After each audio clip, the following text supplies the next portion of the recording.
Goeiemôre gemeente. Nee, ons probeer weer. Goeiemôre gemeente. Asai, baie welkom by vanoggend se erediens. En as ek nou self kan sê, ek het julle klomp gemis, jong. Net so bietjie, net so klein bietjie. Is lekker om julle gesigte te sien. Ons gaan vanoggend se diens begin. Ek is dankbaar julle twee is hier. Ek het begin paniek. Welkom aan julle twee ook.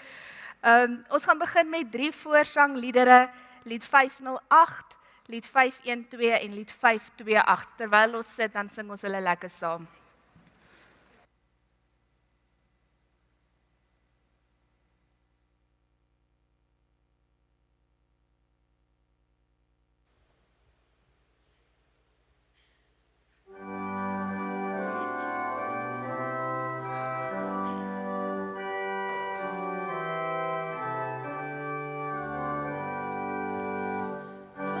Vaste rots op wie ek bou,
Ons het so 'n paar aankondigings van môre. Die eerste is ons verjaarsdag, almal bo 70.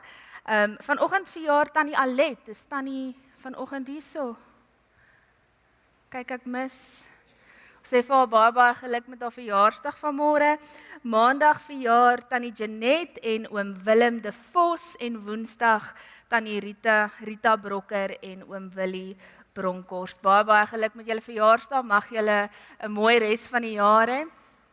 En dan het ons 'n paar voorbindingskwessies. Eerste dink ons aan Chantal Knoetse. Sy was in vir 'n noodoperasie laasweek Sondag. Jaco, as ek reg is. Maar sy is by die huis en dit gaan goed met haar en sy herstel. Dan dink ons ook aan Gert Nel. Vir sy gesondheid. Ons dink aan oom Leon wat 'n rugoperasie gehad het. Ons dink nog al die pad aan Tannie Rita wat herstel na afloop van haar beroerte. En dan dink ons ook aan Hannes en Daleen Knoetse. Hulle seun Driekus het oor die naweek 'n beroerte gehad, maar hy doen baie goed as ek dit reg verstaan en ons is baie dankbaar daarvoor. Maar ons gebede is by julle sowel as by hom en sy gesin. Dan dink ons ook aan oom Johan Kriek en familie met die afsterwe van sy vrou. En ek dink dit is al ons voorbeding vir vanmôre. Dan het ons ook 'n interessante diens van môre waar ons 10 nuwe kerkraadslede bevestig. En dit is 'n groot voorreg om dit te kan doen. Ek wil hulle net so vinnig noem. Ons het vir Jaco wat nou daar by homself sit vanmôre, maar ons is hierso saam as familie, net in diepste. En dan vir Kobus en Linda wat hier voorsit. Kobus van der Walt, julle sal hom ken, hy sit altyd hierso saam met Anne-Sophie. Anne-Sophie, sy vrou, speel altyd die fluit. Nou hulle is vanmôre dokter toe, ek dink dit is Anne-Sophie se tyd vir baba. So hulle is, sien jy, so hy is nie vanoggend hier nie. En dan, waaroor nie dat ek nie opgewonde is oor ons grootouderlinge en die diakens nie, maar ek is baie opgewonde oor ons jong diakens of ons erediensdiakens. Hulle is amper vir my die eregaste vanmôre.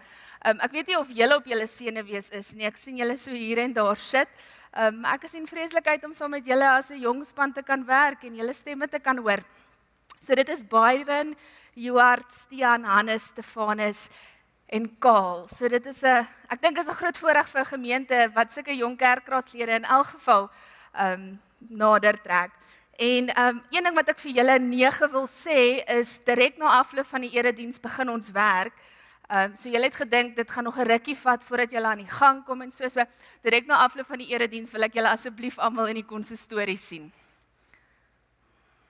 Ja, Dominee. Nou, daar's hy. Die skole het ook Vrydag gesluit en maak dan weer Dinsdag oop. Die 8 April.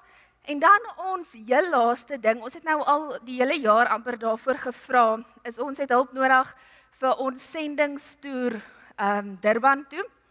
En dit is vir ons belydennisklas, dit is eintlik ons belydennisklaskamp. En die is nogal 'n duur uitstappie en ons het nog regtig nie genoeg om eers 'n deposito neer te sit nie. Ek verduidelik altyd hierdie kamp, want ons kamp is nou kamp nader. So baie mense vra Bernice, maar ook kamp ons nie nader nie. En ek gebruik altyd die voorbeeld van, dit is vir my die verskil tussen 'n Riekoff koffie en 'n koffie by Seattle. Dit gaan oor die kwaliteit van die kamp. So, as dit dalk op julle harte gedruk is en julle kan 'n bydrae maak, sal ons dit baie waardeer. Indien ons nie hierdie jaar die fondse bymekaar gaan maak nie, dan gaan ons hom bietjie uitstel na volgende jaar hierdie tyd. Ek dink ons het bietjie min tyd gehad om al die fondse in te samel. Dit was ons laaste enetjie. Enigiets van julle kante af? Tevrede? Neem maar net toe. Ek hou van 'n gemeente wat tevrede is. Ons gaan terwyl ons sit begin met ons toetrede lied, lied 157 vers 1. Here Jesus, ons is saam.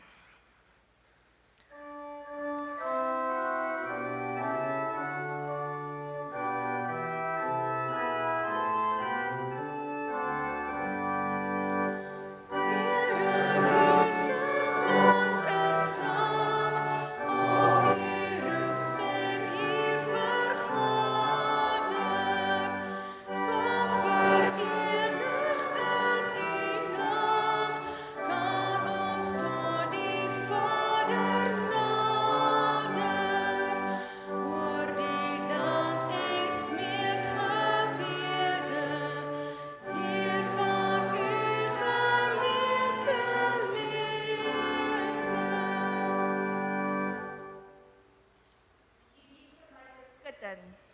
U vrywaar my van nood. Verbly julle in die Here, juig regverdiges. Ja, jubel dit uit almal met opregte harte. Voorwaar met jubelkrete van bevryding omring u ons. Amen. Genade en vrede vir julle van God ons Vader en Jesus Christus ons Here deur die werk van die Heilige Gees. Kom ons staan en sing ons loflied, lied 492 vers 1 en 2. In u is vreugde, vrede en vreugde.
Alta kan ons vers 2 ook sing.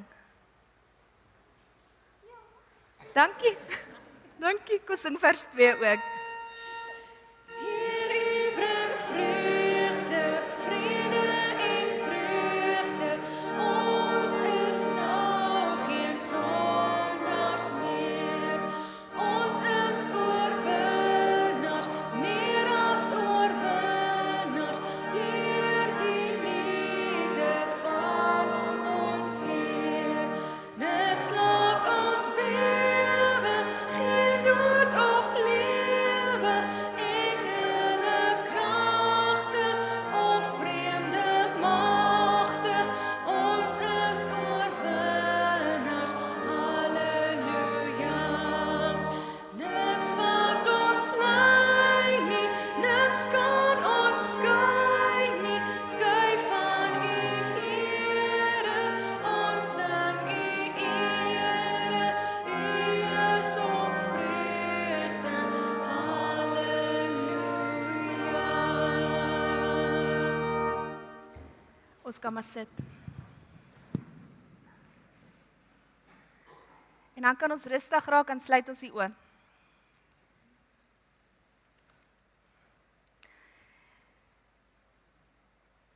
Here, dankie vir die geskenk van u woord. Terwyl ons dit nou saam lees, vra ons dat u ons harte oopmaak om dit te verstaan en toe te pas in ons lewens. Help ons om nie net die woorde te hoor nie, maar om dit te leef. Amen. Nou goed, ons kan die Bybels oopmaak by Lukas 4 vers 1 tot 13. So julle kan julle vinger daar hou. Ons gaan begin met Lukas en dan gaan ons spring na Matteus 4 vers 1 tot 11. Nou dit is presies dieselfde verhaal. Die een gee net bietjie meer detail as die ander ene. So presies dieselfde storie, Lukas 4 vers 1 tot 13 en Matteus 4 vers 1 tot 11. En ons tema vanoggend is Jesus se manier versus die wêreld se manier, maar dit is ten diepste God se manier versus die wêreld se manier.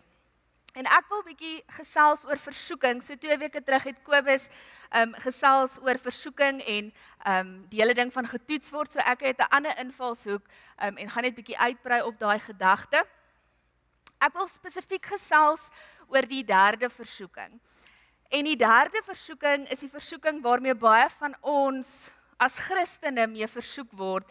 En dit is regtig baie subtiel. So hier is wat die teks vir ons sê. Lukas 4 vers 5.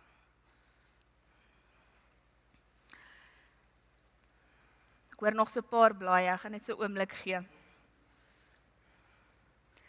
Lukas 4 vers 5. Daarna bring die duiwel hom op 'n hoogte en wys hom in 'n oogwink. Nou ons kan dit glad nie verduidelik nie. Daarna bring die duiwel hom op 'n hoogte en wys hom in 'n oogwink al die koninkryke van die wêreld. Die versoeker sê vir Jesus, kyk daarna, neem dit in. Dit is soos Jesus smil jou oë op die koninkryke van hierdie wêreld. Jesus, ek weet hoekom jy gekom het. Jy het gekom vir hierdie, jy het gekom vir hulle. En ek kan dit alles vir jou gee. Hier is wat Lukas verder sê, vers 6. Toe sê die duiwel vir hom, aan u sal ek al hierdie mag gee. Met ander woorde, jy sal die koning van die konings wees. En majesteit gee, want dit is aan my oorgegee, en ek gee dit aan wie ek wil. Nou, as dit alles wat ons geweet het, as dit die einde van die verhaal is, die einde van die storie is, ek bedoel, wie sou nee sê daarvoor? En voor ons begin om nederig te raak, en sê nee, weet ek worry regtig nie oor daardie soort goed nie, weier julle promosies by die werk? Nee. Sê jy nee vir 'n verhoging? Nee, jy vat daardie verhoging. Weier jy bonusse by die werk omdat jy so nederig is? Nee, natuurlik nie, jy vat jou bonus. En vir my, jy goeie geleenthede of beter geleenthede wanneer hulle opduik. Nee, en jy moet nie. Dis goed dat jy dit doen. Omdat dit net soos 'n geleentheid voel. Om die waarheid te sê, hierdie hele storie tot dusver lyk net soos 'n geleentheid, nie soos 'n versoeking nie. Dit lyk soos die geleentheid van 'n leeftyd. Maar soos wat ons weet, in die ontmoeting met Jesus is daar 'n trade-off. En dit is soort van waar ons storie begin kruis met die storie wat ons nou lees. En dit is waar dit meer versoeking word as geleentheid. Dit alles sê die versoeker, sal ek vir jou gee.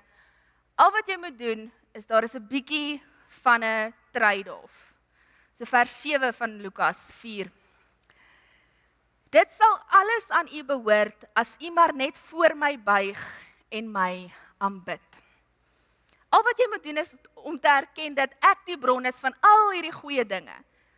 Jy moet net een keer, net vir een oomblik, net my as jou koning herken. En julle weet wat volgende gebeur, nê? Ons spring na Matteus toe. Hoofstuk 4 vers 10.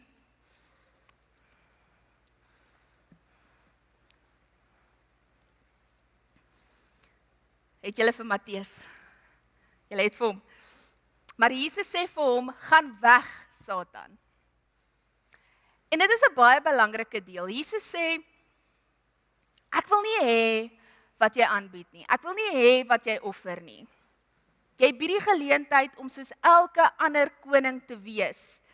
Jy bied die geleentheid om 'n koning te wees soos elke ander koning. Jy bied my koninkryke soos elke ander koninkryk. En dit is nie waarvoor ek gekom het nie. Jy kan nie vir my gee waarvoor ek gekom het nie, want dit wat ek voor gekom het die wêreld nog nooit gesien nie. So weg van my. En dan haal Jesus 'n stukkie uit die Ou Testament uit. Laaste stukkie van vers 10 in Matteus. Want daar staan geskrywe: Die Here jou God moet jy aanbid en hom alleen dien. Met ander woorde, ek is nie hier om te ontvang nie. Ek is nie hier om te verbeter nie. Ek is nie hier om meer te skep van wat hier al reeds is nie. Nie my soort koninkryk nie, want ek is nie daardie soort koning nie. Nou, dit is nogals verwarrend, dink ek. Dit is nogals verwarrend, want dit is, ek vra altyd die vraag, maar wat is die alternatief? Wat is die alternatief van presteer?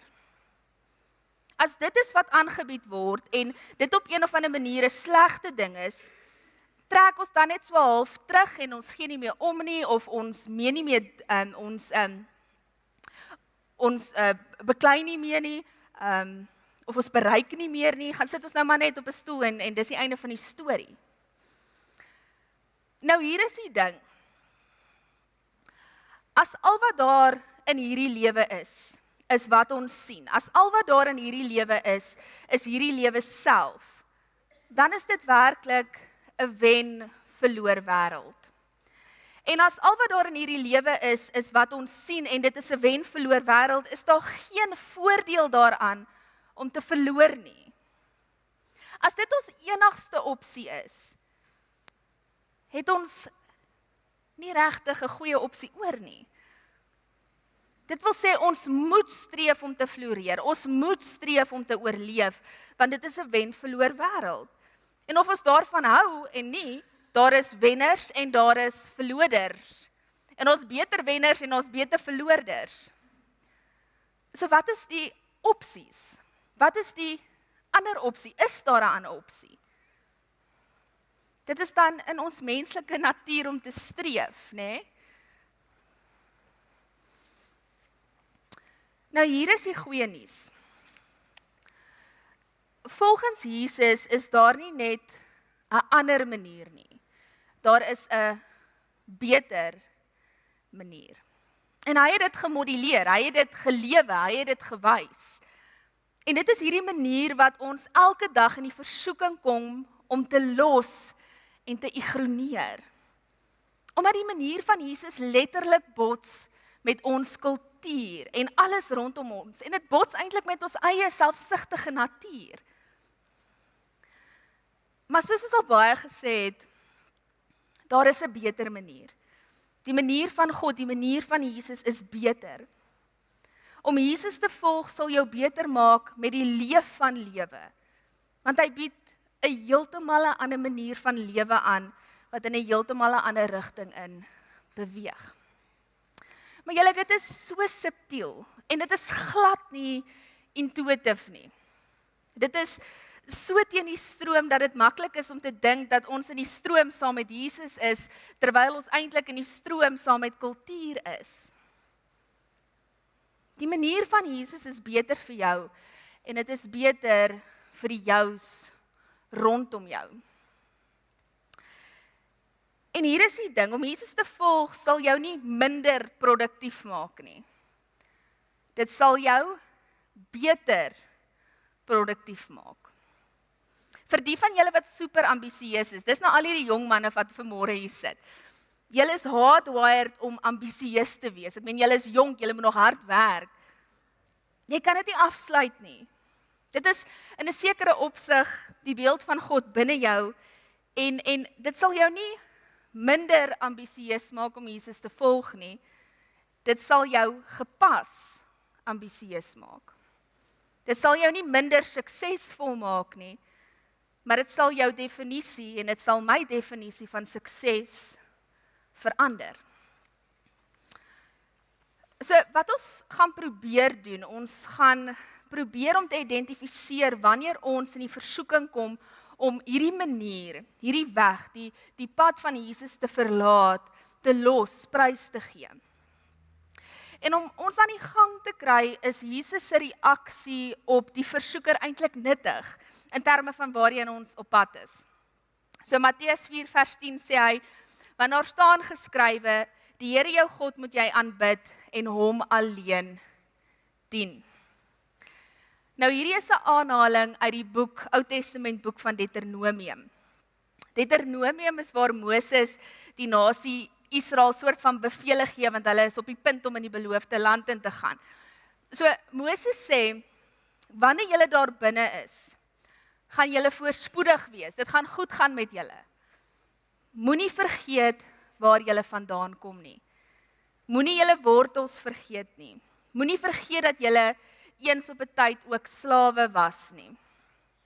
Moenie vergeet waar julle vandaan kom nie, en moenie vergeet wie julle daar gesit het nie. Nou hier is die volledige teks, maar sorg dat jy nie dan die Here vergeet wat jou uit Egipte, uit die plek van slawerny bevry het nie. Jy moet die Here jou God eer en dien, en net in sy naam 'n eed aflê. Met ander woorde, moenie vergeet wie sin julle is nie. Moenie vergeet wat God vir julle gedoen het nie. Moenie die maniere aanneem van die nasies waarmee julle omring gaan word nie.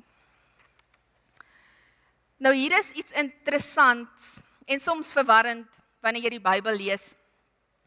In die Ou Testament, veral in die jare wat gelei het tot hierdie oomblik waar Moses die volk na die beloofde land toe stuur, so in aanhalingstekens, het God letterlik die farao geout farao. Julle ken die storie van die pla en al die goeters. God het in die wêreld van die koninkryke van hierdie wêreld ingeduik en hy het die farao se gode verneder en hy het die farao se leer vernietig. God het gespeel volgens die reëls van die koninkryke van hierdie wêreld om die toneel te skep vir die koms van 'n koninkryk wat nie soos hierdie wêreld was nie. En dit is ingehuldig deur wie? Deur sy seun, deur die Messias, deur Christus. En nou is Jesus op planeet Aarde en ontvou wat God van die begin af beplan het.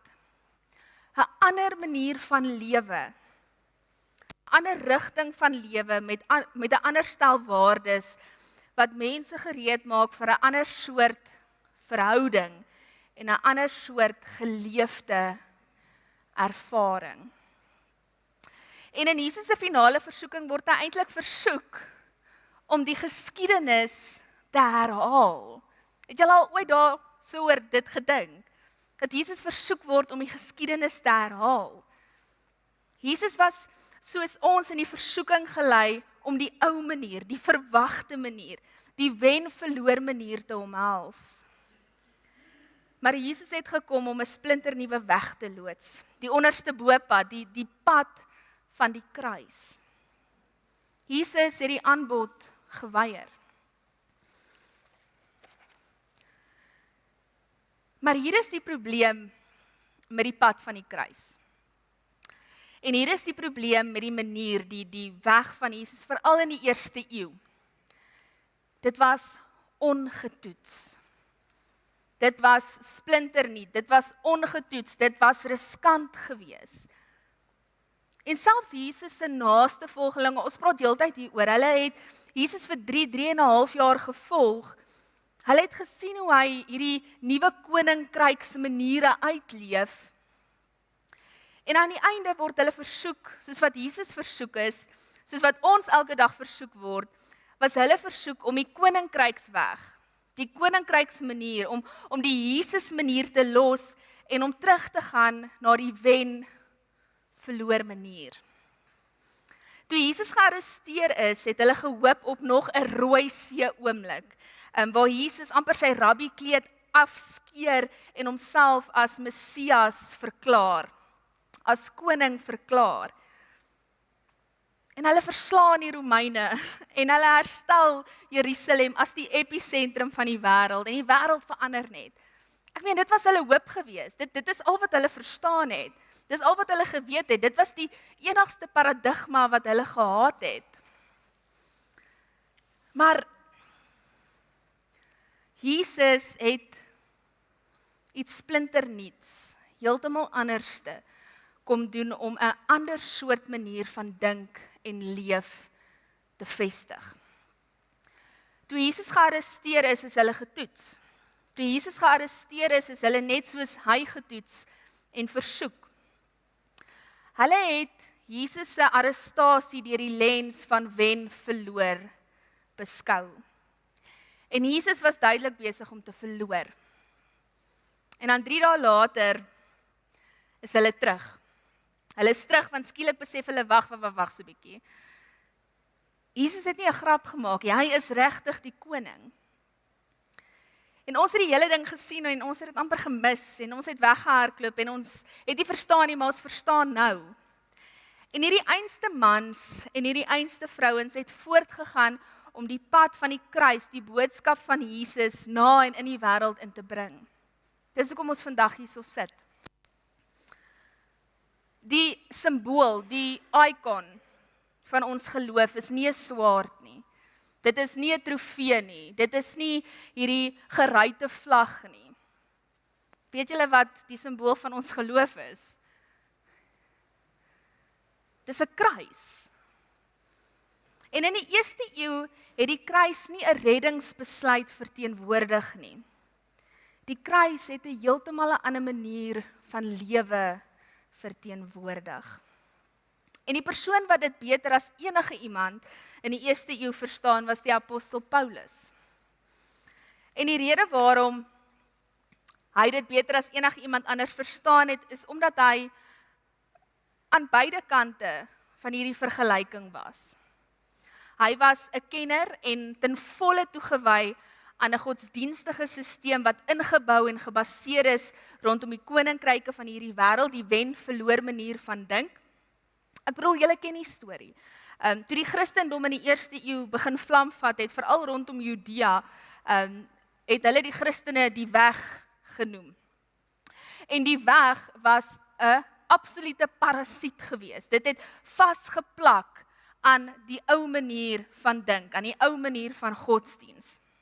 En dit het die lewe uit Judaïsme gesuig. Dit was 'n besmetting en dit moes vernietig word. En Paulus het vrywilliglik aangebied om dit te vernietig.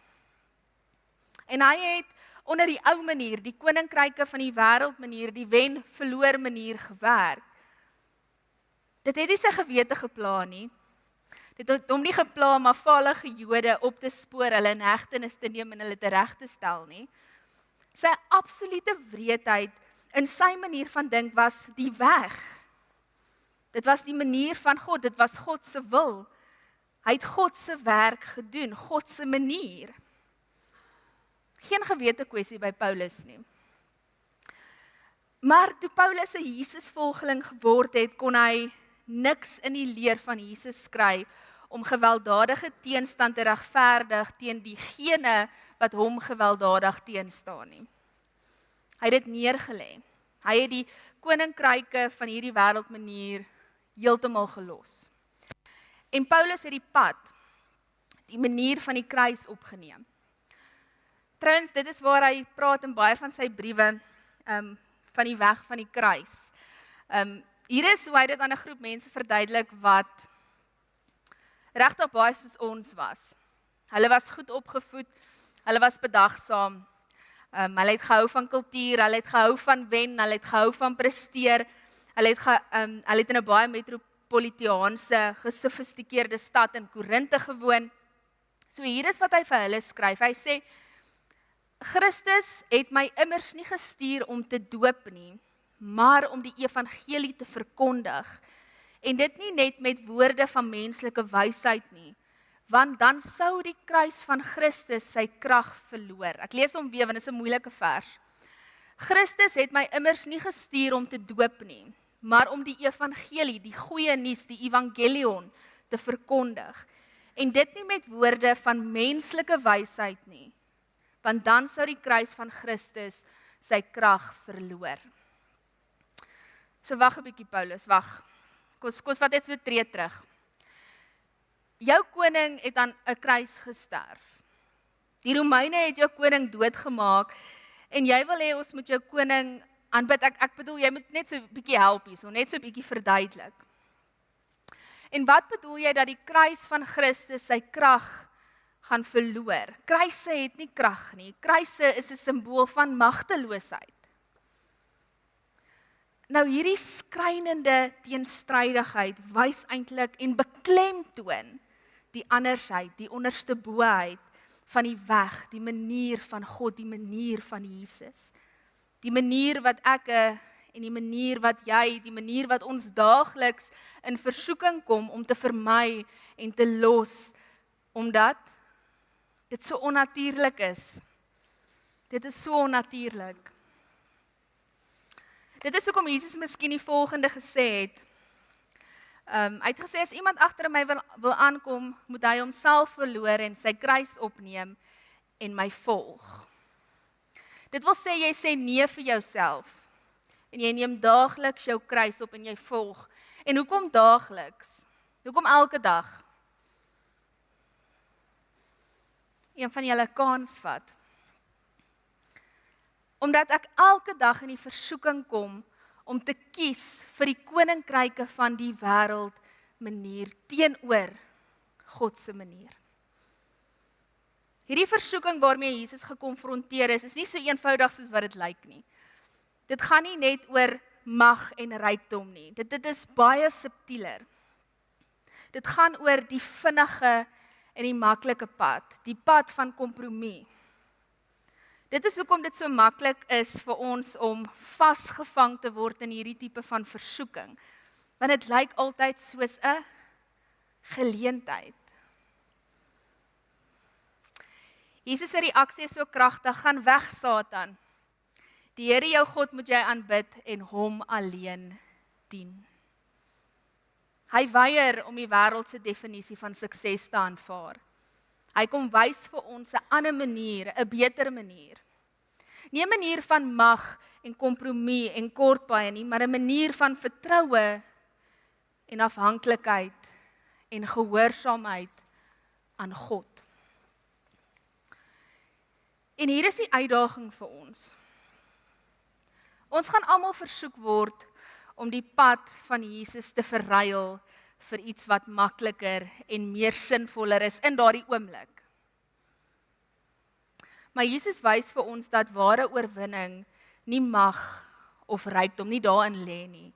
Dit lê in getrouheid aan God. En ons moet daai onderskeid kan tref tussen geleentheid en versoeking. So mag ons elke dag kies om 'n beter manier te volg. God se manier. Want dit is nie net 'n beter manier vir jou nie. Dit is 'n beter manier vir jou langs aan jou, en jou agter jou, en jou voor jou. Amen. Kom ons sluit die oë. Hemelse Vader, dankie dat U ons die voorbeeld van Jesus gegee het. Hy het vir ons gewys hoe om nie die wêreldse pad van mag en rykdom te volg nie, maar om altyd in vertroue op U te staan. Here, ons weet ons gaan elke dag gekonfronteer word met die keuse om U pad te volg of die kort pad wat makliker lyk. Maar U leer ons dat ware oorwinning nie 'n ding soos mag is nie, maar getrouheid aan U. Help ons om elke dag die beter pad van Jesus te kies. Nie vir onsself nie, maar ook vir die mense rondom ons. Gee ons die krag om op te staan teen die versoekings van hierdie wêreld en om U wil te doen in alles wat ons doen.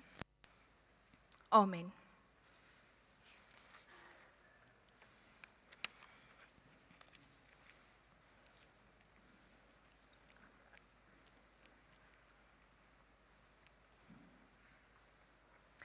Ek wil julle wegstuur met 'n vraag, net 'n bietjie prakties in ons lewe toe te pas.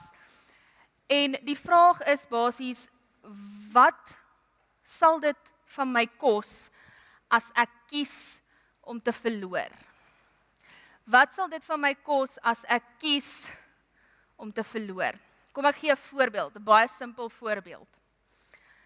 En dis gewoonlik die kindertjies, hulle hardloop eers na die kar toe. Ek was eers by die kar. Ek was eers. Nee, sussie, boetie, ek was eers. Nee, ek was eers.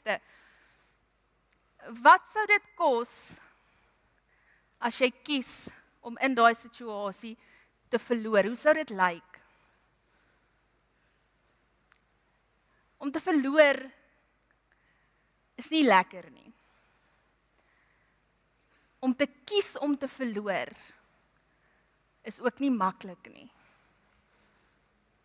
So gaan probeer die vraag by die huis, by die werk, in 'n konfliksituasie. Wat sal gebeur as ek kies om te verloor in hierdie spesifieke situasie?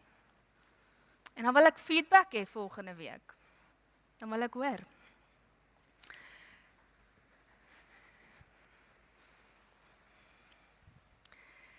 Gemeente, God het van die begin af mense geroep en in diens gestel om sy koninkryk uit te bou. Net so het Jesus ook mense geroep om sy werk op aarde voort te sit. Sy woorde aan die disippels, soos die Vader my gestuur het, stuur ek julle. Diegene wat hy roep, is gawes aan die gemeente. Julle moet mooi luister, dit is so mooi gestel. Diegene wat hy geroep het, is gawes aan die gemeente. Hulle taak is om die gemeente toe te rus vir hulle dienswerk en vir die opbou van die liggaam van Christus. So kan elke gelowige sy of haar funksie in die liggaam vervul. Die kerkraad het deur die aankondiging bekend gemaak wie tot ouderling en diaken verkies is vanmôre. En aangesien daar geen wettige besware teen hulle ingebring is nie, aanvaar die kerkraad die goedkeuring van die gemeente en gaan ons nou voort met die bevestiging. Nou ek wil vra dat hierdie 9 manne asseblief vir my sal opkom. En Linda asseblief. 8 manne en Linda. Vir my sal vorentoe kom asseblief.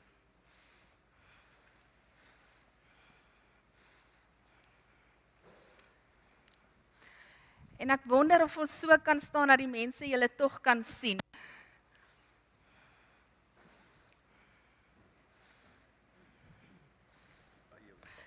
Ek gaan weer terug agtertoe staan. Ek wil net kyk dat almal julle kan sien.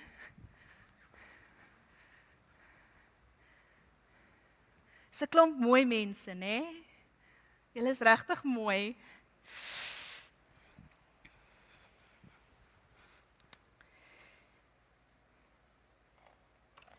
Nou, die Here het elke gelowige as profeet, priester en koning gesalf met die doel om in die alledaagse lewe en ook binne die gemeente tot eer van God en tot diens in sy koninkryk te leef. Om hierdie rede was daar nog altyd vir alle gelowiges geleentheid om met hulle gawes betrokke te wees in die gemeente.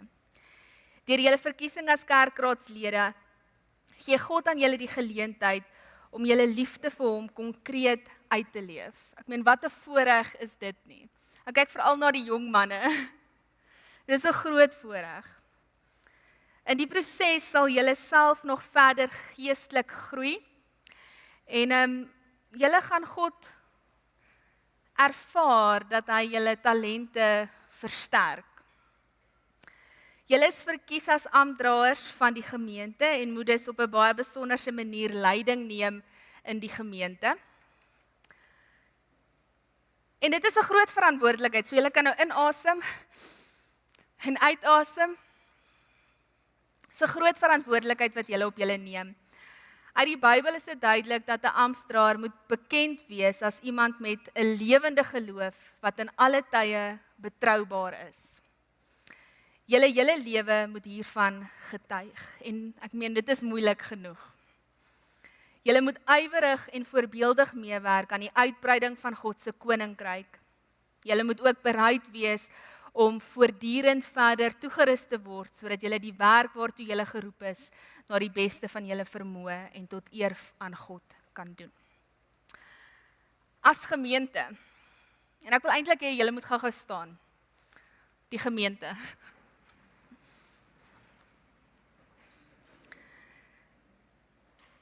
As gemeente beloof ons aan julle ons respek en ons samewerking. Ons onderneem ook om julle in die gebed aan die Here op te dra en sien met verwagting uit hoe God sy beloftes in julle lewens waarmaak. Gemeente kan weer sit. Ek het nou 4 vrae waarop julle afsonderlik elkeen hardop moet ja of nee antwoord. Verkieslik ja, maar julle het nog die opsie om nee te sê as julle dit so verkies.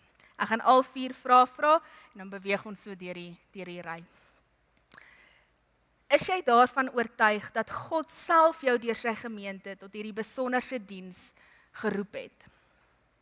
Aanvaar jy die Ou en die Nuwe Testament as die enigste onfeilbare woord van God en as die volkome leer van die verlossing en verwerp jy alle leerlinge wat daarmee in stryd is? Beloof jy om jou ampt volgens hierdie leer getrou te vervul? Aanvaar jy dat jou medegelowiges die verantwoordelikheid het om jou te help om op die regte pad te bly? Linda, hoe antwoord jy? Kobus? Ek kan nou nie sien wie volgende staan nie. Jaco, Byron, Stefanus, Hannes, Karl, Juart, Stian.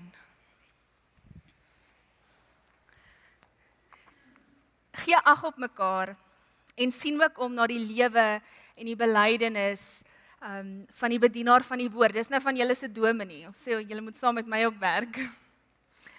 Neem saam verantwoordelikheid vir hierdie gemeente, hierdie klomp wat voor julle sit. Gemeente, ontvang hierdie kerkraadslede as gestuurders van die Here. Bid vir hulle, werk saam met hulle, sodat God se koninkryk sal kom. Amen. Ek wil vra dat ons ou kerkraadslede, as ek nou so onderskeid kan tref, ons sal vorentoe kom en ons nuwe lede sal verwelkom.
Dit sal nogal 'n ding wees.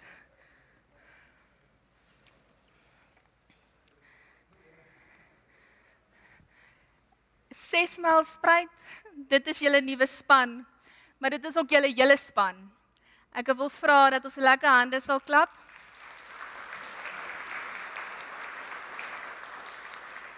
En dat ons sal staan en vir hulle 'n seënbede sing. Lied 268, laat Here die seën op hul daal.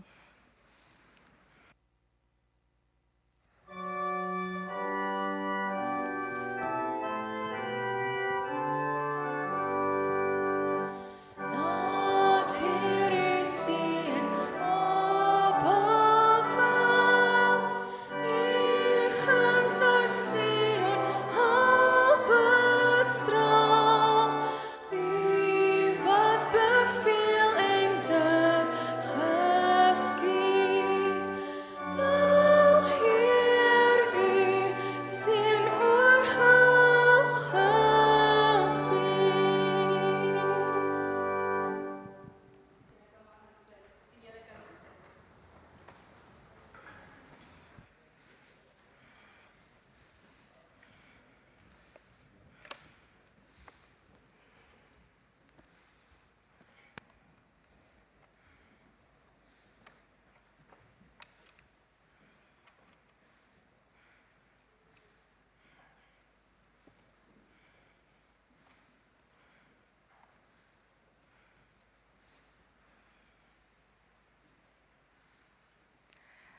Daar sal nou tyd wees. Skrik ek. Daar sal nou tyd wees om die Here te dien met julle liefdegawes.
Ons dierbare Hemelse Vader, dankie vir al die seëninge wat ons regtig so onverdiend uit U hand ontvang. Amen. Gemeente, kom ons staan, dan sing ons slotlied, lied 200, al 3 verse. U goedheid, Heer, kan ons nie pyl nie. Ek wil vra dat ons sal bly staan vir die uitspreek van die seën en dan gaan ons antwoord met die Amen, lied 314. Kom ons staan.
Geliefde kinders, julle is altyd by my en alles wat myne is julle sin.